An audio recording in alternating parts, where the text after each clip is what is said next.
खबर आपको देंगे। सीजीडी ने कराची मंगोपीर रोड पर कार्रवाई करते हुए कलअदम तंजीम के दहशतगर्द यूसुफ खान उर्फ गुल यूसुफ को गिरफ्तार करके दस्ती बॉम्ब बरामद कर लिया है। मज़ीद तफसीलात हासिल करेंगे डॉन न्यूज़ के नुमाइंदे बिलाल खान से। बिलाल खान, बताएगा इस दहशतगर्द से मुताल्लिक मज़ीद क्या तफसीलात सामने आई हैं? बिल्कुल, देखिए, काउंटर टेररिज्म डिपार्टमेंट की वफाकी अहसास इदारे के हमरा साइट एरिया नौरसरई के करीब कार्रवाई की गई है। कलअदम तहरीक तालिबान का मुबैना दहशतगर्द यूसुफ खान उर्फ गुल यूसुफ गिरफ्तार कर दिया गया है। मुलजिम के कब्जे से अमरीकी साख्ता दस्ती बम भी बरामद हुआ है, जबकि मुलजिम यूसुफ खान का ताल्लुक टीटीपी कमांडर अजमतुल्लाह ग्रुप से था।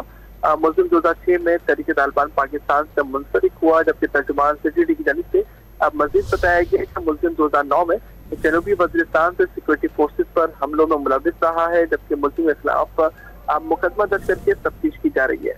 जी, बहुत शुक्रिया बिलाल आपका। आपको बता दें, कार्रवाई अमल में लाई गई है। मंगोपीर रोड पर पुलिस की जानिब से कामयाब कार्रवाई में ये दहशतगर्द जो है पुलिस की गिरफ्त में आ गया है और बताया जा रहा है कि दहशतगर्द यूसुफ खान और गुल यूसुफ को गिरफ्तार करके उसके कब्जे से दस्ती बम भी बरामद किया गया है।